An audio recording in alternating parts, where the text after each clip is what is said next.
Corvette team won at Le Mans. I'm pretty sure I saw that car at the museum. The yellow Vette has made many appearances in various years and generations of Corvette. Now, I'm not an expert of this information, so forgive me if I get it wrong, but I want to recognize it because it's a win. Corvette won the LMGT3 class in the 2026 24-Hour of Le Mans. The winning car was number 33 TF Sport Corvette Z06 GT3R.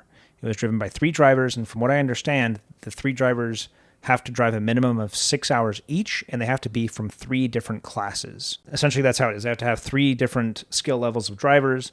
They only qualified 17th, and they made their way all the way up to first place. That is done not necessarily on the track. That is done in the pit. Yeah. Because you can run 30 laps in a row of the Le Mans circuit at 1 second ahead, which is significant, and not catch somebody because it's a pretty long circuit. So you could be outpacing people pretty significantly and then have one mechanical problem and you lose. Yep. From what I understand, they got to first place within the first 10 hours. Wow. And stayed there. Wow. The rest of the race. That's cool. And at one point, if it weren't for a caution, I don't know what they call it there, but an emergency vehicle had to slow things down. At one point, they had a 3-minute lead. Wow. Yeah. So they could pause, swap drivers, get back in, and not lose a position. Yeah, but they basically all that lead was eaten up by that caution. Again, it's not called a caution, but we know NASCAR terminology, so that's what it was. This is Corvette's first victory in the series, so the LMGT3 with those regulations, and the 10th class victory at Le Mans for Corvette. Yeah, not a supercar? Yeah, you should see some footage of it. It's passing Porsches and Aston Martins, and Yeah. people are clutching their pearls like, Corvette, it's not a supercar. It's like, yeah, it is. What is it? Maybe win on it Sunday, Sell on Monday. Maybe it wasn't, but it is now. Yeah. They also broke some records at Pikes Peak. I watched this video. I watched the whole drive. At that guy, I think he was on the engineering team.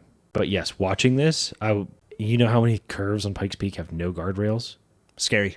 I was watching it with the boys, and I'm like, he's coming up to a corner where all you see is sky. Like, you can tell that the car goes right because that's where the mountain is. He's getting closer and still accelerating, and still he's doing 112. Talk about having trust in your machine. I know. Like, imagine hitting the brakes and it just goes to the floor at 110 on a ramp at the top of a freaking mountain. I can't even imagine. J.R. Hildebrand was his name. Oh, is that him? Yeah. So, yeah, anyway, he said a time, didn't he beat it by 23 seconds? 23 seconds. That is an ungodly time. It's 9 minutes and 30 seconds. And to cut off 23 seconds? 23 That doesn't sound like a lot. seconds. That is an eternity. When they're talking about often cutting their setting Fractions records of by seconds. tenths or hundredths. Yeah.